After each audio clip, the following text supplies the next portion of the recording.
Bismillahirrahmanirrahim. Assalamualaikum warahmatullahi wabarakatuh. Salam sejahtera. Apa khabar para pelajar? Mari kita membina kefahaman tentang sistem pembesar di China. Itu berkaitan dengan tema 2 dalam institusi pemerintahan dalam sejarah dunia semester pertama. Hari ini saya akan menjelaskan tentang apakah sebenarnya dikatakan sebagai sistem pembesar, sama ada di China ataupun di Rusia. Kita mulakan hari ini dengan sistem pembesar di China. Jadi teruskan bersama saya, Suka Sensei.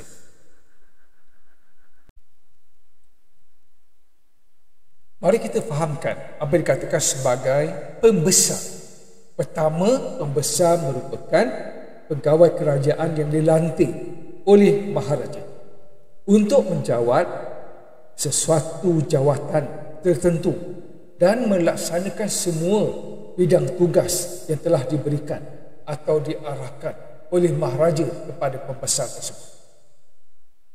Maksud yang kedua, pembesar merupakan golongan pemerintah yang melaksanakan segala urusan pemerintahan dan pentadbiran yang diarahkan oleh Maharaja. Kalau mengikut Kamus Dewan, pembesar bermaksud orang yang berpangkat tinggi. Jadi sebenarnya golongan pembesar ini merupakan tulang belakang kepada sistem politik sesebuah negara. Kerana golongan ini bertanggungjawab membantu Maharaja dalam pemerintahan dan pentadbiran. Jadi golongan pembesar juga bertanggungjawab secara langsung terhadap Maharaja. Golongan pembesar juga bertanggungjawab kepada golongan bawahan. Jadi kedudukan pembesar itu adalah orang nombor 2. Nombor 1 adalah Maharaja, di bawah Maharaja adalah pembesar. Jadi pembesar memainkan peranan penting dalam melaksanakan tugas yang diberikan oleh Maharaja dalam menentukan hubungan antara Maharaja dengan rakyat. Orang tengahnya yang menjadi penghubung antara golongan pemerintah iaitu Maharaja dan juga pembesar dengan golongan yang diperintah iaitu rakyat jelata. Jadi dalam hierarki masyarakat dan pemerintah di China, pembesar merupakan lapisan kedua yang terdiri daripada golongan pembesar dalam pelbagai peringkat seperti gubernur, panglima perang, sida-sida ataupun pegawai kerajaan dan sebagainya. Dalam sistem pembesar di negara China, kita boleh lihat bahawa pembesar di negara China terbagi kepada 2 peringkat. Satu, pembesar di peringkat pusat, iaitu yang berada di Peking, yang memerintah bersama dengan Maharaja. Dan peringkat kedua adalah peringkat wilayah dan juga daerah. Ini seperti kalau di tempat kita di peringkat negeri. Ini kita ada beberapa negeri. Dan di setiap negeri itu ada daerah-daerah di dalamnya. Itu juga di wilayah-wilayah negara China pada waktu itu. Jadi pembesar membantu Maharaja dalam pemerintahan dan pentadbiran. Cuba kita lihat peranan pembesar di China. Jadi apabila kita sebut peranan, apakah bidang tugas, apakah fungsi peranan yang dimainkan oleh pembesar? Itu yang kita nak fahamkan. Jadi Maharaja China telah membagikan 3 fasa pentadbiran, iaitu pentadbiran awam, pentadbiran ketenteraan dan pentadbiran tempatan. Iaitu melibatkan pegawai-pegawai yang kita panggil pembesar untuk membantu Maharaja di setiap peringkat pentadbiran, daripada pentadbiran awam, pentadbiran tentera sehinggalah pentadbiran tempatan.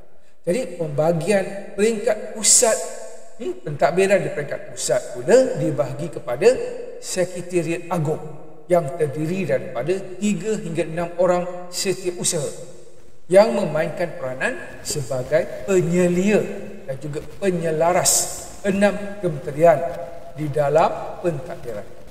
Itu yang pertama, yang dipanggil Sekretariat Agung.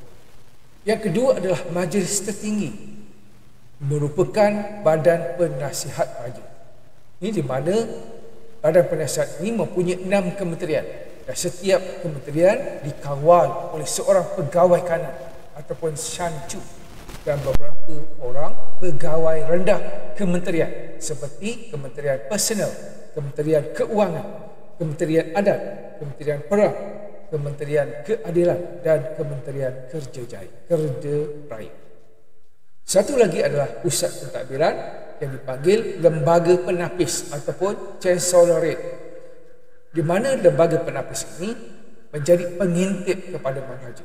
Jadi pegawai-pegawai yang dilantik dalam lembaga penapis ini menjadi mata dan telinga raja, menjamin tak setia pembesar terhadap maharaja China, di mana terdiri daripada 2 orang chancellor, iaitu beberapa timbalan dan 4 orang pegawai rendah. Kuasa utama chancellery ini terletak pada 110 pegawai penyiasat yang ditugaskan membendung amalan korupsi, penyalahan gunaan kuasa dan ketidakcekapan dalam pentadbiran. Itu adalah lembaga penapis ni, sekarang kita panggil SPRM dan sebagainya. Jadi pengagihan kuasa maharaja kepada pentadbiran pusat dan wilayah menuntut kesetiaan yang tinggi daripada kalangan pembesar-pembesar Cina pada waktu itu. Satu lagi perkara yang perlu kita faham adalah kedudukan pembesar Cina ketika pemerintahan. Ini mungkin kita boleh ambil contoh dinasti Ming. Ini kita nak menjelaskan tentang kedudukan pembesar. Apa yang dikatakan sebagai kedudukan pembesar? Itu di mana beradanya pembesar itu, dari segi kedudukannya, iaitu jawatannya dan fungsi atau peranan yang dimainkan. Contoh, bagi pembesar yang berjawatan gubernur, itu kedudukan yang besar di peringkat wilayah ataupun tertinggi di peringkat wilayah. Gubernur peranannya mentadbir wilayah, menjaga urusan pentadbiran wilayah, menjaga keamanan dan ketenteraan, serta mengutip cukai untuk dihantar kepada kerajaan pusat di Peking.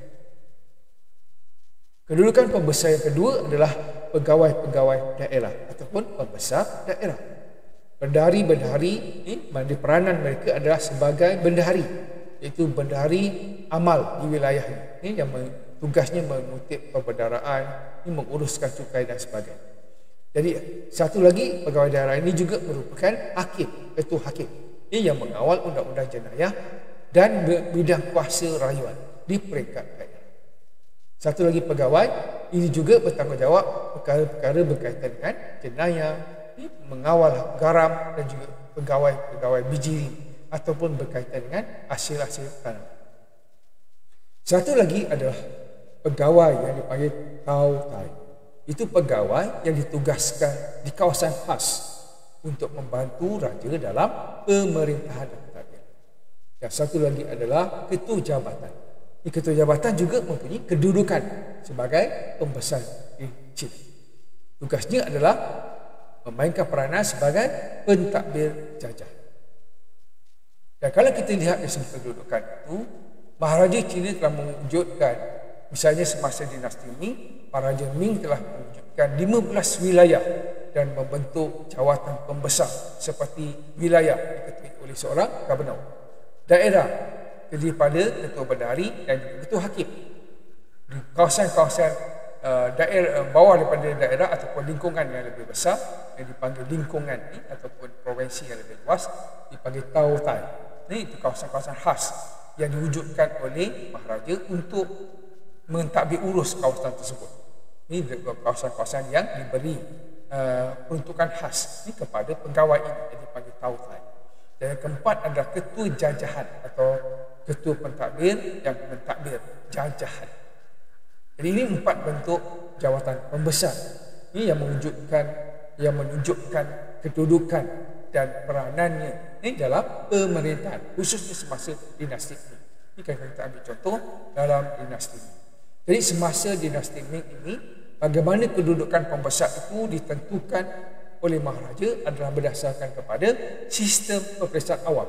Ini yang menjadikan ajaran klasik Confucius sebagai elemen utama, dan mereka yang ingin memasuki peperiksaan perlu bermula daripada peperiksaan tempatan. Ini daripada peringkat daerah, negeri sampailah ke peringkat pusat di Maharaja.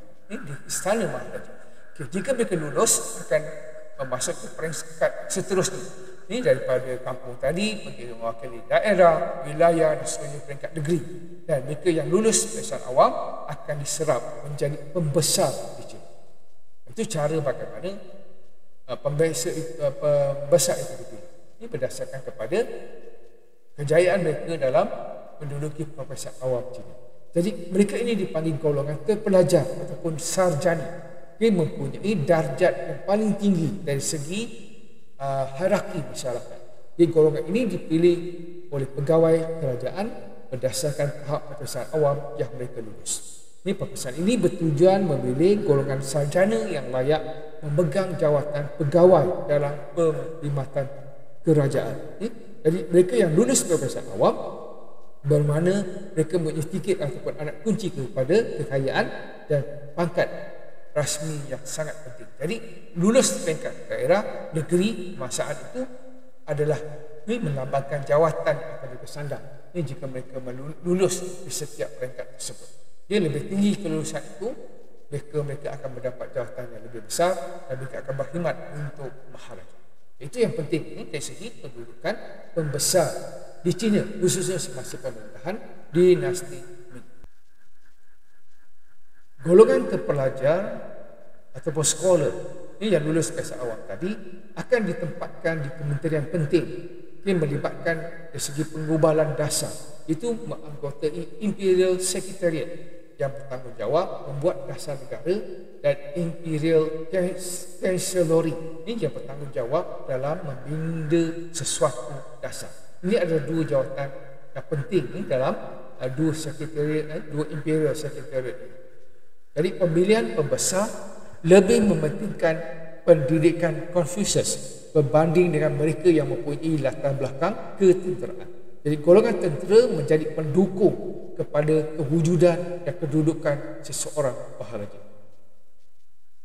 Satu lagi ciri besar seorang pembesar itu dalam melaksanakan amanah iaitu mandat dari syurga, Maharaja amat bergantung kepada kekuatan angkatan tentera. Oleh itu jawatan ketua tentera sering mendapat tempat istimewa dalam kerajaan.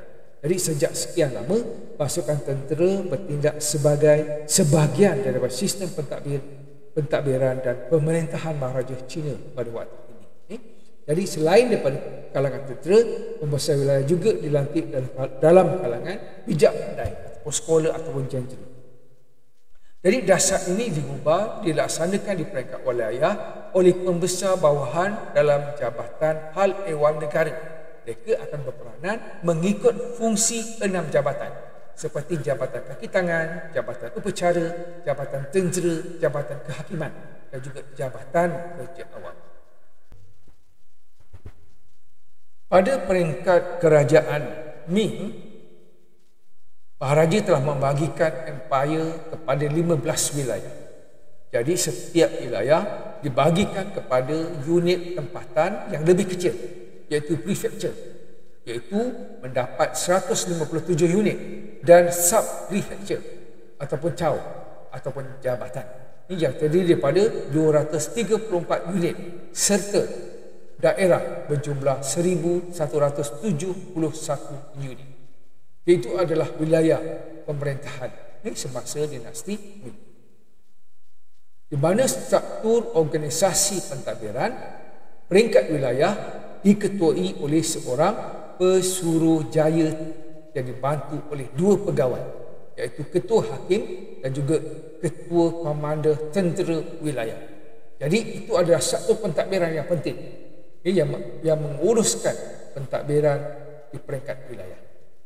Gubernur pula dibantu oleh pegawai yang dilantik oleh Maharaja seperti bendahari dan hakim. Itu ketua hakim.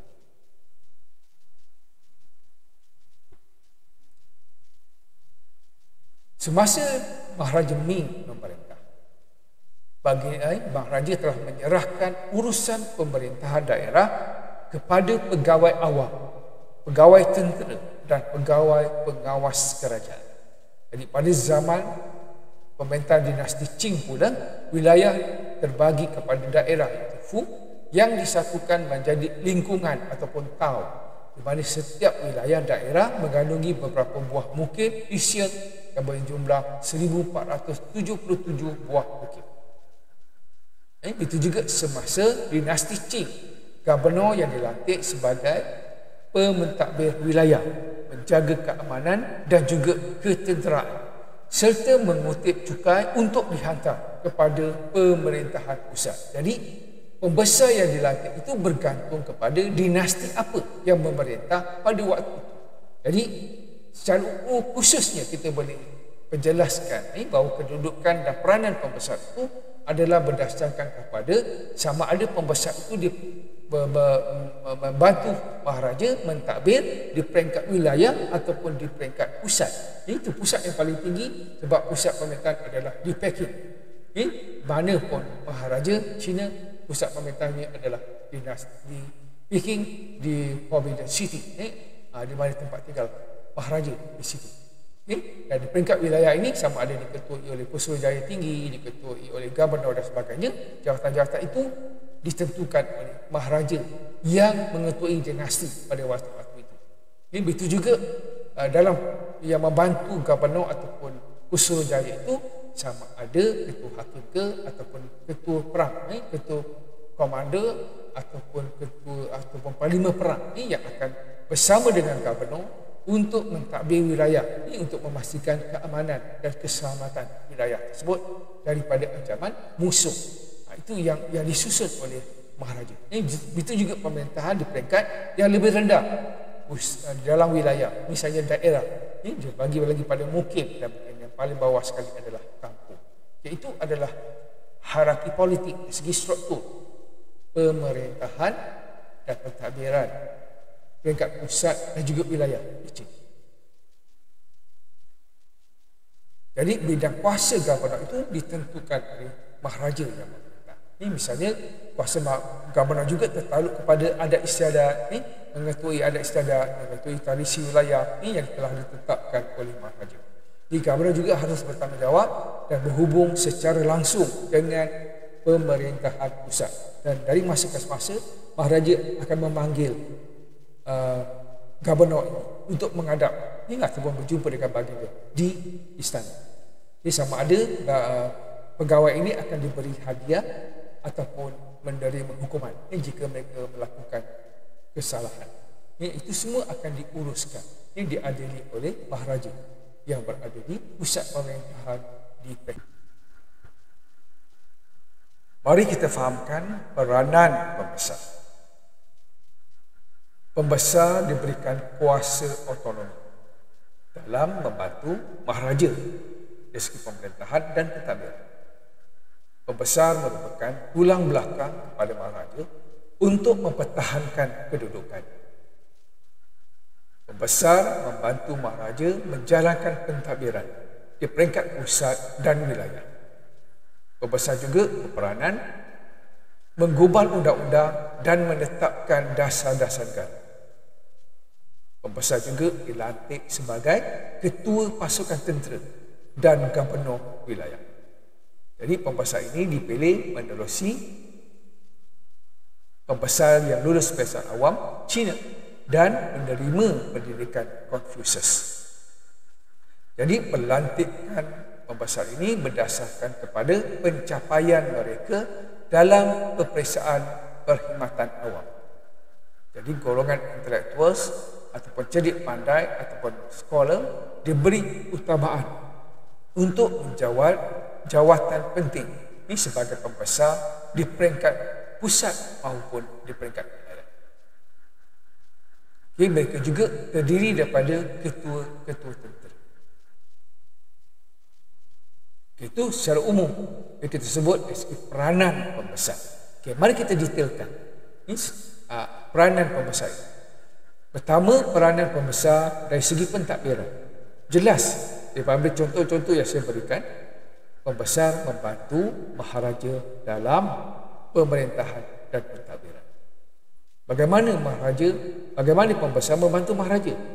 Dengan menjalankan pentadbiran sama ada di peringkat pusat ataupun wilayah, menguruskan kenaikan pangkat kaki tangan awam ataupun pegawai-pegawai yang lebih rendah daripada itu. Pembesar membantu maharaja dari segi pentadbiran apabila dilantik sebagai gubernur dan juga magistrat ataupun ketua hakim. Pembesar juga dari segi pentadbiran mencadangkan, melantik dan memecat pegawai-pegawai kerajaan. Dan ini disokong oleh maharaja. Di peringkat daerah pula diterajui oleh magistrat yang diberi kuasa otonomi dalam pemerintahan. Jadi di peringkat daerah itu, ketua pentadbiran ini adalah gubernur ataupun pesuruhjaya tinggi mengikut gelaran yang diberikan oleh dinasti ataupun maharaja yang memerintah pada waktu itu. Jadi mereka mengetuai pentadbiran di peringkat wilayah ataupun provinsi. Dibantu oleh pesuruhjaya-pesuruhjaya keuangan, kehakiman dan juga pendidikan. Mereka juga memegang jawatan-jawatan seperti jabatan awam, jabatan upacara, jabatan hukuman dan adat istiadat, jabatan perkhidmatan, juga jabatan hasil dan juga. Itu semua adalah aspek pentadbiran. Kita nak menjelaskan tentang peranan pembesar dari segi pentadbiran. Yang paling utama, membantu maharaja. Bagaimana dia membantu maharaja? Ini semua isi yang saya jelaskan. Itu peranan besar pembesar sebagai pentadbiran. Peranan pembesar dari segi perundangan, iaitu membantu maharaja menggubal undang-undang dan menetapkan dasar-dasar negara. Itu dua perkara yang sangat penting berkaitan dengan perundangan, iaitu menggubal undang-undang dan menetapkan dasar-dasar negara. Dan yang kedua adalah menguatkuasakan arahan-arahan dan titah maharaja. Sebab titah maharaja adalah undang-undang. Jadi dari segi perundangan dijalankan oleh pembesar yang menganggotai Sekretariat Agong. Ini yang bertanggungjawab menggubal undang-undang. Jadi mereka akan menyediakan draft undang-undang, mengedit dan juga menulis ataupun menggubal warkah diraja. Ini berdasarkan kepada tiga tadi. Ini dari segi pentadbiran, itu Sekretariat Agong, Majlis Tertinggi dan juga Chancellery. Itu tugas kedua yang besar yang diberikan kepada pembesar, itu dari segi perundangan. Yang ketiga adalah peranan pembesar dari segi kehakiman. Kita nak jelaskan peranan pembesar dari segi kehakiman. Itu menjatuhkan hukuman. Tadi menggubal undang-undang. Yang kedua, yang ketiga adalah menghakimi sesuatu kesalahan yang berlaku dari segi undang-undang. Jadi peranan pembesar dari segi kehakiman itu adalah berkuasa untuk menjatuhkan hukuman, memberi pengampunan dan juga membicarakan kes-kes rayuan. Itu tugas hakim ini sebagai ketua hakim. Jadi badan pembesar sebagai ketua kehakiman ini berkuasa membicarakan kes-kes sama ada di peringkat pusat maupun di peringkat wilayah. Lembaga kehakiman ditubuhkan untuk menguruskan hal ehwal kehakiman. Pesuruhjaya kehakiman yang dilantik mengendalikan hal ehwal kehakiman di peringkat wilayah ataupun provinsi ataupun prefecture. Dan dalam di peringkat yang lebih bawah juga ada, itu majistrat daerah. Ini berperanan membicarakan kes-kes di peringkat daerah. Ini di peringkat daerah lebih tinggi ada lagi adalah peringkat provinsi, prefecture ataupun wilayah. Itu adalah tugas pembesar sebagai ataupun dalam bidang kehakiman. Seterusnya adalah peranan pembesar dari segi ketenteraan. Pembesar dikehendaki menyediakan bantuan ketenteraan kepada maharaja di peringkat pusat. Berperanan memulihkan keamanan dan memastikan kestabilan politik di wilayah masing-masing. Ini sebagai pembesar yang bertanggungjawab dalam bidang ketenteraan. Pembesar pusat dilantik sebagai lembaga berperanan.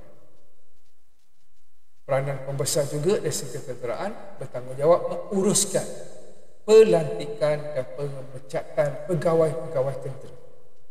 Pembesar-pembesar wilayah dilantik sebagai komander tentera dan mereka dibenarkan menubuhkan pasukan tentera di peringkat wilayah. Itu peranan besar pembesar dari segi ketenteraan. Ini kalau kita juga boleh berikan tadi dari segi undang-undang, kehakiman, pentadbiran dan pemerintahan tadi serta ketenteraan ini kita boleh golongkan. Kita lihat peranan pembesar dari segi politik. Okey, seterusnya kita lihat peranan pembesar dari segi ekonomi. Ekonomi kita tahu apa di kegiatan ekonomi, kan? Ciri-ciri ekonomi. Jadi berkaitan dengan perbendaharaan negara. Dari segi ekonomi, tugas lembaga yang penting pembesar ni sebagai pengurus ekonomi perbendaharaan negara, dia bertanggungjawab dalam lembaga yang diwujudkan oleh kerajaan ataupun Maharaja Cina, seperti lembaga mengutip cukai, untuk mengutip cukai daripada penduduk tempatan, menguruskan pendaftaran tanah, menyerahkan sebahagian daripada hasil cukai ini kepada Maharaja. Itu sebagai hasil kerajaan ataupun hasil perbendaharaan. Peranan pembesar dari segi ekonomi menasihati Maharaja dalam aspek kewangan dan pencukaian. Dilantik menganggotai lembaga hasil dalam negara. Seorang pesuruhjaya dilantik untuk menguruskan kewangan di peringkat provinsi ataupun wilayah. Pesuruhjaya juga menguruskan kegiatan ekonomi. Ini seperti kegiatan perdagangan garam, menentukan cukai ataupun kadar cukai, dan juga kegiatan pertanian yang lain seperti bijiri, jagung dan sebagainya. Dan satu lagi peranan pembesar dari segi ekonomi adalah membantu majistret daerah untuk memastikan rakyat melaksanakan pembayaran cukai, untuk memudahkan usaha mengutip cukai di peringkat daerah. Oleh pegawai-pegawai yang dilantik untuk mengutip cukai. Jadi semua orang kena bayar cukai. Jika tidak, mereka akan dikenakan ataupun didakwa di mahkamah. Itu di peringkat majistret daerah. Peranan pembesar seterusnya adalah dari segi keagamaan. Sudah pasti bila kita sebut agama itu, pembesar adalah ketua agama di peringkat wilayah. Itu agama Buddha. Ini kepercayaan mereka Confucius, Taoisme dan sebagainya. Tapi bila sebut agama adalah agama Buddha. Pembesar yang dilantik oleh Maharaja akan menguruskan hal ehwal yang berkaitan dengan agama. Pembesar-pembesar dilantik sebagai ketua lembaga upacara. Lembaga upacara berperanan mengendalikan upacara diraja dan upacara korban dan sebagainya. Ini mengikut adat dan kepercayaan. Ketua-ketua pembesar di peringkat agama ini juga akan mengetuai upacara-upacara ritual dan juga kerohanian, sama ada di peringkat wilayah dan juga di daerah masing-masing. Peranan pembesar seterusnya adalah dari segi pendidikan, di mana pembesar juga adalah merupakan mereka yang terpelajar ataupun intelektual. Pembesar-pembesar pusat diberi tanggungjawab dan menguruskan akademik Hanlin untuk menguruskan dari segi pengajian di peringkat yang tinggi di pusat pemerintahan. Mereka juga bertanggungjawab menselenggarakan kitab-kitab dan juga ensiklopedia, mengumpulkan maklumat mengenai pemerintahan dan menerbitkan bil biografi pemerintahan. Jadi peranan pembesar dari segi pendidikan sangat penting sebab mereka memainkan peranan dalam bidang pendidikan dan pembelajaran serta membantu Maharaja mengendalikan peperiksaan di peringkat awal, iaitu daripada peringkat kampung, daerah, mukim daerah sehinggalah peringkat negeri dan pusat, itu di peringkat kebangsaan. Dan satu lagi peranan pembesar adalah sebagai mata dan telinga Maharaja. Maharaja tetap juga menghantar pengintip untuk mengawasi tindak tanduk dan kelakuan pembesar-pembesar wilayah dan daerah. Ini misalnya pada zaman dinasti Qing, wujud persaingan dalam kalangan pembesar untuk menguasai kerajaan pusat. Jadi di situlah peranan chancellery tadi, untuk memastikan pembesar-pembesar ini tidak memberontak menentang Maharaja.